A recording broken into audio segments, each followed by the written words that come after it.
I'm Eric the History Detective, and with me today is... Shannon the History Detective. Shannon the History Detective, and today we are at one of my favorite spots. And if you've watched any of my videos, you have seen me come out here several times. Where are we, Shannon? The 1864 Union encampment, winter encampment. The winter encampment, that's right. So we're going to go out today and give it a shot. We have been working around the weather in Virginia, and today we've got some sunshine, a little wind, kind of breezy, not too bad. So we got a couple hours and we're going to go over here with the old mine lab and see if we can't find something good. I'm sure if you've watched earlier videos, you know that people often have told me that this place is dug out, and we have proven that theory to be incorrect. So, Shannon, how can people visit Eric the History Detective? Through Facebook and YouTube. Facebook and YouTube, there you go. And also, if you guys want to leave any comments, we'll leave the comments section open. So without wasting any more time, let's grab our gear. You see, we got the trusty Jeep here, and it's ready to be unloaded so we can go hunt some history. Are you ready? Mm-hmm. You sound ready. Enthusiasm. Enthusiasm. I'm ready. She's ready. I'm ready. Let's go.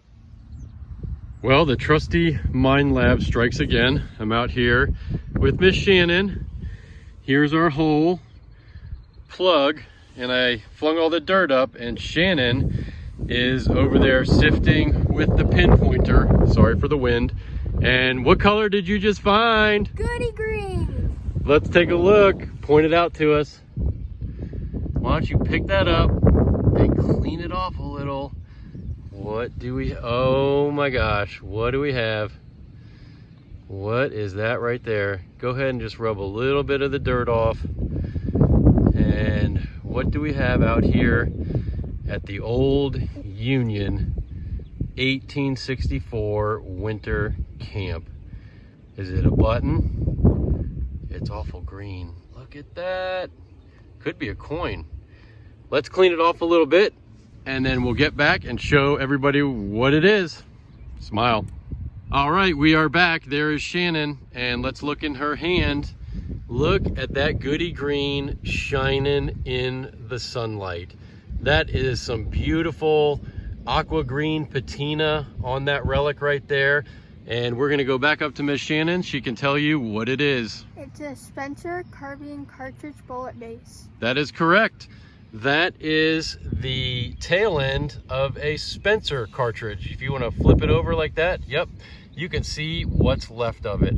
And so we're going to keep on hunting. Nice find. Second find on a very windy Monday. Here we go, Shannon. I'm going to put it in the middle and let's see what we got. What do we have here? Clean that off a little bit.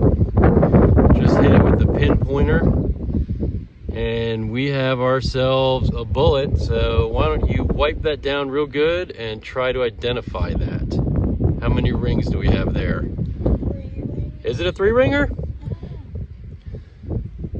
2. 2-ringer. All right, we got 2 rings on there. You want to take a guess at it? What's a 2-ring bullet? 2-ringer. A 2-ringer. Let me take a look.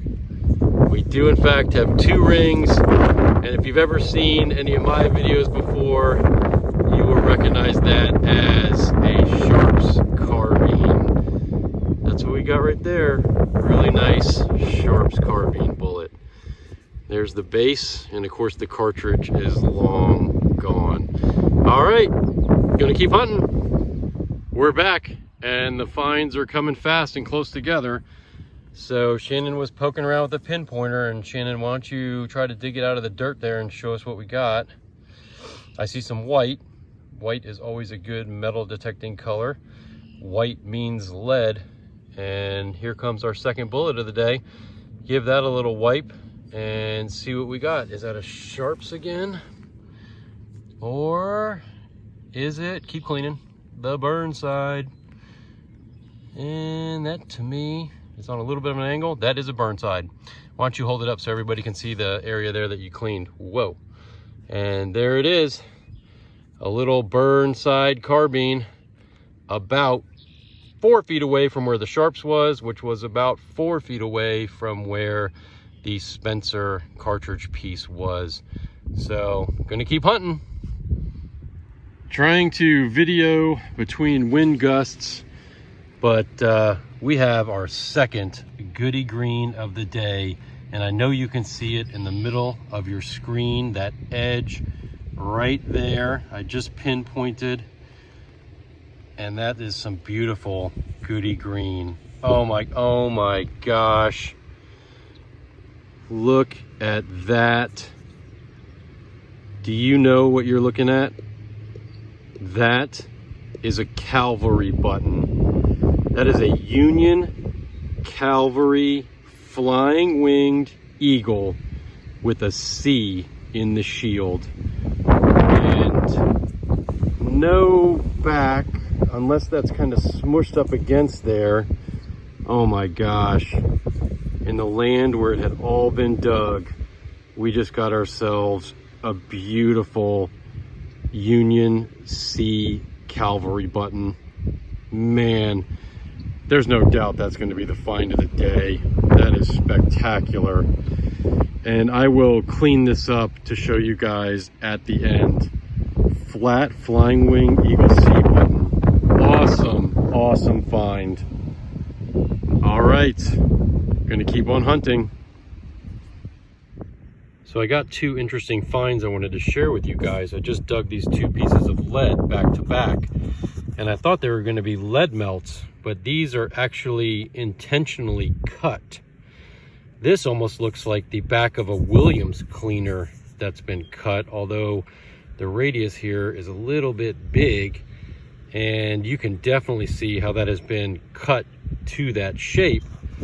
And then this other one, which I think started life as a pistol bullet, if you look here at the base, but then it has also been cut into this shape here. Soldiers did a lot of different things with bullets. They made game pieces, they made carvings. Very common to find cut or crafted bullets into different things. And these were definitely intentional. So I'm not sure what they would have been doing with these in particular, but these 2 pieces here were definitely made by a soldier. Okay, Shannon and I have found something very interesting that I couldn't identify, but she could. And I have it here in my hand, and I've never seen one of these. What is that, Shannon? It's a mole cricket. A mole cricket. It just came out of the hole we dug, and that thing looks like an alien. A mole cricket. Never even heard of one. Apparently they are quite the pest. So we are just going to put him back where we found him. Maybe you have these in your area, but never seen one of these in Virginia. Look at those big claws he uses for digging. That is quite the creature. Thank you, Miss Biology insect expert, for helping us out today. You're welcome.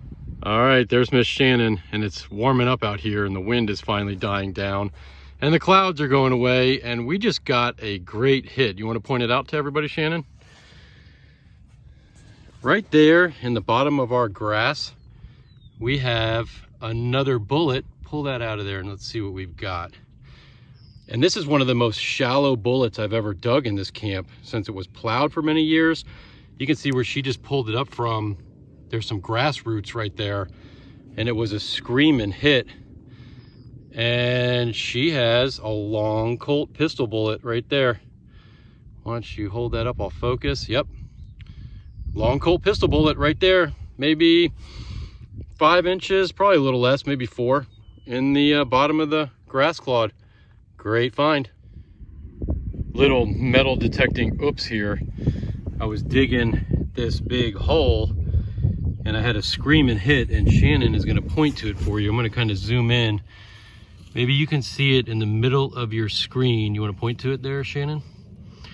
There is a bullet right in the bottom of the grass roots. Now, I haven't been in this side of the field yet, and I'm getting some really shallow targets. We just dug the long Colt And now Shannon is gonna reach down there in those grass roots and pull out that bullet and take a look at it. What do you got? That's an old familiar, I'm sure of it. It sure is. Let me grab it. That's our old friend Burnside, right here in the grass roots. So now we're moving into an area with some shallow stuff. We're gonna keep on hunting. So we're just gonna come back to this bullet for a minute because I know you see what I see, which is goody green right there shining in the sunlight on the base of that Burnside. And that is what is left of the original metallic cartridge. And in this field, I rarely find cartridges, fragments of cartridges, or bullets that have a little bit left. I'm guessing over the years, the fertilizer has dissolved those very fragile cartridges. So that's a win right there, to have a little bit of that cartridge left on our Burnside. Here we go. Out with the dirt clod, out with the dirt. Look over there in the little dirt clod in the middle of your screen by Shannon's boot. You will see some white shining in the dirt. Why don't you grab that, Shannon, and see what we've got. Just break it right out of there. What do you think? Three-ringer?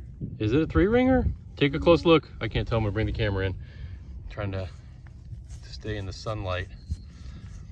What do you think? Sharps. That is a 52 caliber Sharps. Why don't you hold it up for everybody? 52 caliber Sharps. Let me grab that. And they are still popping up out here all across this field. And we're working in this little swale area here. Trying to show you guys right in here, kind of a water drainage area. And we're just working both sides of the bank.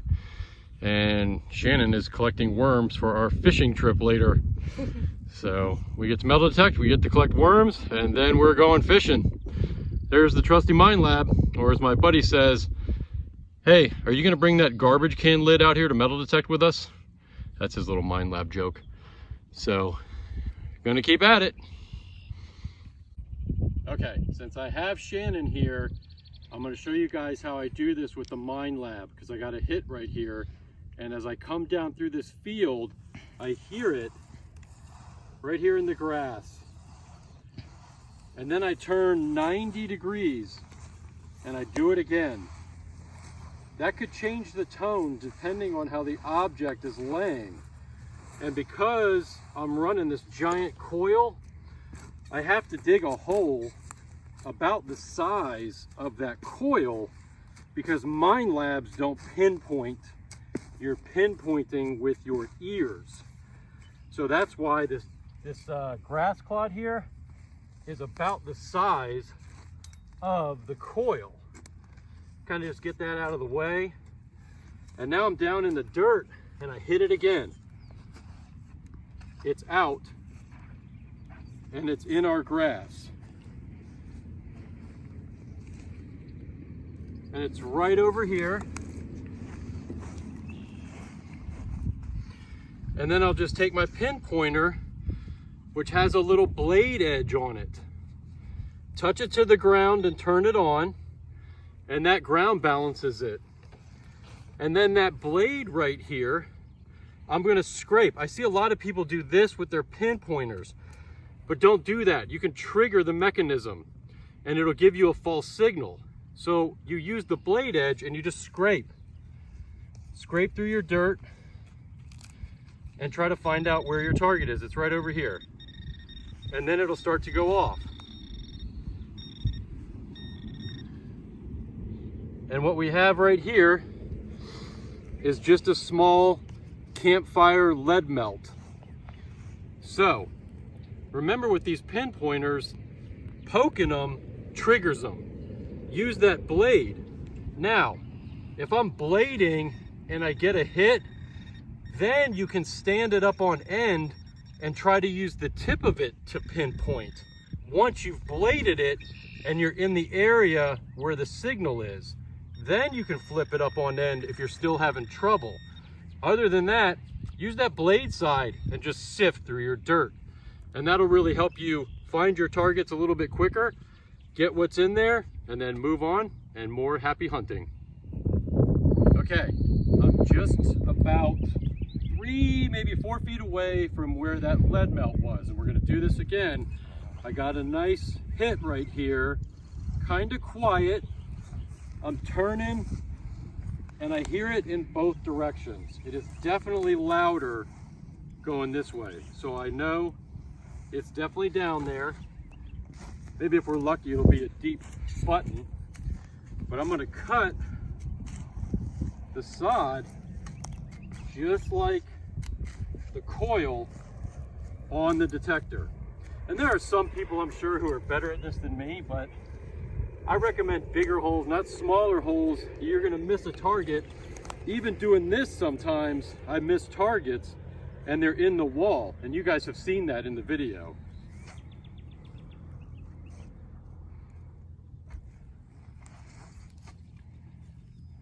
Sounds like it could be in the grass, which makes it a small target. So this definitely, at this point, with it not being in the hole, it sounds like another lead melt. I'll bring the sod, I'll take my shovel, and I'll split it, kind of at the base of the grass. Spread out your dirt, sod's over there, and we'll start to narrow down where it is. It's in my dirt. So I'm going to spread this a little bit thinner so the pinpointer has some room to work. You don't want to take a pinpointer and try to pinpoint something that's as thick as this, because the beam either way is not going to go through this. You want to spread the dirt out thin. Touch it to the ground, turn it on to balance it, and it's right there. It's already on it. Now I can flip it up and narrow down my search area. Right here. It's a flat nail, and that's okay. It's what's left of a flat nail. But that's how you want to search when you're digging. It makes life a lot easier if you just do it in those steps, so you're not constantly going back between the sod, the dirt, and the hole. And I'll show you something. I was telling you earlier about pushing this tip down. Shannon, if you could come a little closer. Listen to this. There's no metal in that grass. It's being triggered because I'm pushing too hard on the tip. That's why you got to be gentle with these. We use our blade, and then to really find it, if we can't, we'll flip it up and we'll softly push on the dirt. Don't force it. And that's going to help you guys out, especially if you're getting false hits with one of these pinpointers. Looks like we have kind of an interesting find here. I haven't picked it up yet. There it is in the middle of your screen. That is a big piece of lead. Look at that. That is a carved piece of lead we have there. That is definitely carved. Look how that has been shaped. It is possibly made from a bullet, but that is a very interesting piece. It would not have melted miraculously into that shape. So a soldier has made this for one reason or another. And right here in this little area I'm in, I'm getting a bunch of hits grouped around this piece. So we will dig them up and see if that adds to the mystery or maybe answers some questions. Here comes another good trick. If you look down here at the holes, here's where I found that carved piece of lead. And here's where I got the next hit. And you can see, and I'll use my pinpointer, how deep that was down there in the hole. But Shannon had a good question. What if you don't have a pinpointer? First, I'm going to tell you to get a pinpointer because this makes life so much easier to have one of these. But if you don't have one, and there was a time I didn't, here's what you do. First thing you do is make sure that whichever hand you're using, you don't have any jewelry on. And I know my right hand has no jewelry and I have my glove on. My Minelab is still on and I've brought the coil over close to me.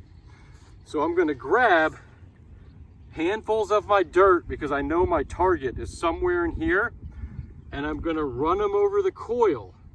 No bracelets, no watch, no rings, nothing in there. Nothing in there.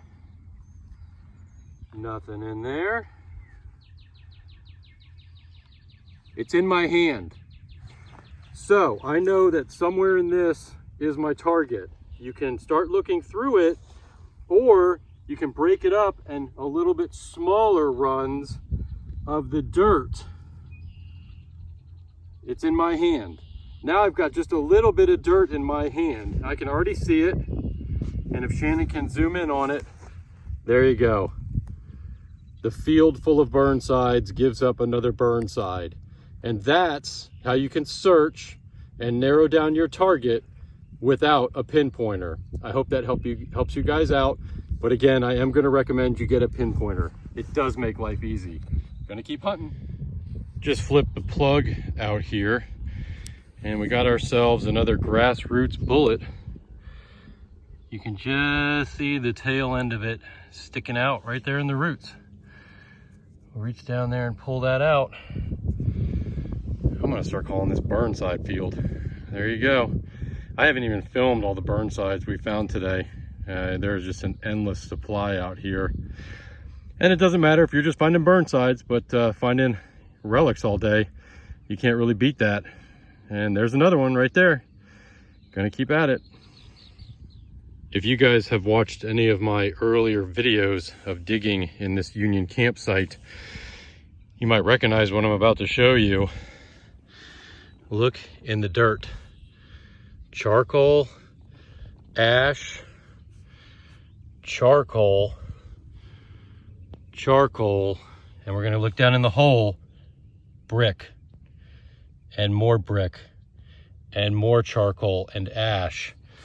We may have just hit another fire pit. If we didn't, then there was one very close by here, and the last fire pit we dug is about 25 yards away. So I'm getting good hits in this hole, and I haven't pulled up any metal yet, but something's going on. And if you look down there on the side, you can see that bright red. There is more brick. So we may be on to something. Well, let's keep digging. So we are in it now. I got Shannon over here and she's pointing to our first find right there. First metal object to come out of the fire pit is going to be another Sharps carbine bullet. Look at the charcoal and ash by her hand. As soon as I stopped filming the other video, my shovel sunk right into this hole down into this area. And when you barely put any pressure on a shovel and it sinks, that area has been pre-dug. And the detector is still going off. And I'll pick the Sharps up. It's right here. And we got about 60 Sharps out of the last fire pit. And there is Sharps number 1 for this fire pit.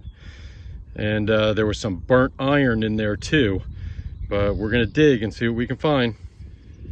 So the metal detector is just going crazy. We're going in the hole, and in the bottom, you can start to see that charcoal and ash, and there, right there, is our second Sharps carbine bullet out of the fire pit. Number 2. Now we're really gonna start digging, and man, if we're lucky, maybe they threw some buttons or some old clothes or something in this fire, which was pretty common. So let's see what we can find. So you like playing in the mud? Shannon has pulled a whole handful of Sharps carbines out of this ash, and over here by my pinpointer, cool find, we got ourselves some Goody Green right there, and we have a nice pack rivet or belt rivet, and it still has the leather on it. The big circle there is the leather. You can see the rivet in the middle, especially when I flip it over on the back. You can see the rivet, and we have some leather that has survived in the ground now for over 150 years. And this hole, which we've made a lot bigger, is just full of ash and charcoal and relics. So as long as we can, we're gonna keep hunting, right? Mm-hmm. All right, let's see if we can get some more relics out of here.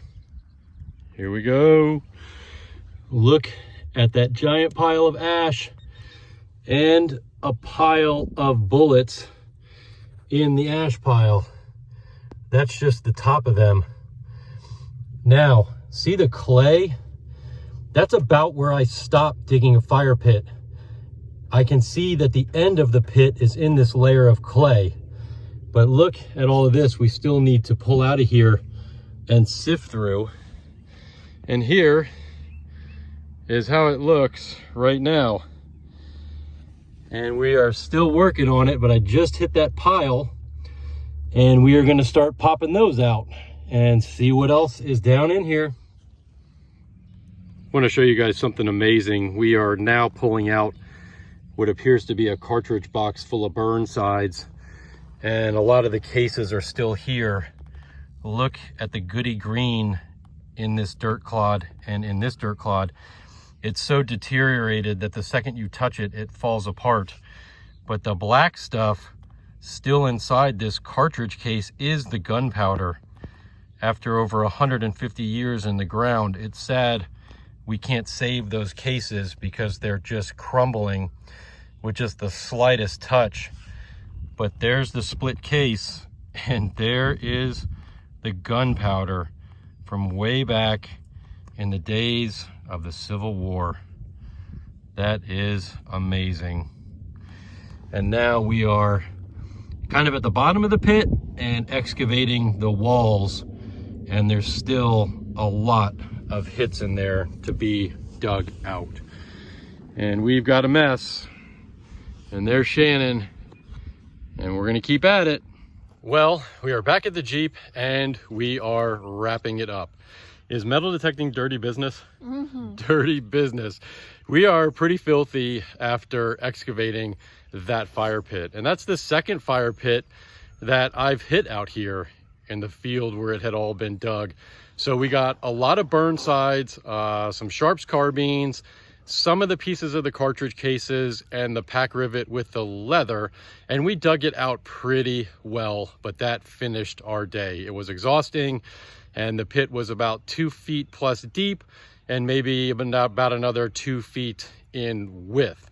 So we're wrapping it up. And what are we gonna do now? We're gonna go fishing. We're gonna go fishing with the big bag of worms that Shannon was able to get from all of the dig holes. And when you've gone fishing, have you ever caught them all? No. No. So when you go metal detecting, have you ever found it all? No. Why not? Because you can never dig it all. You can never dig it all. You see what I did there? Yeah. All right, well, if you're watching the videos, please like and subscribe, share it with your friends. We're always trying to reach out to kids to teach them a new way to hunt history. If you got history teachers in your lives, please share it with them also. So again, thanks for watching, and we will see you next time.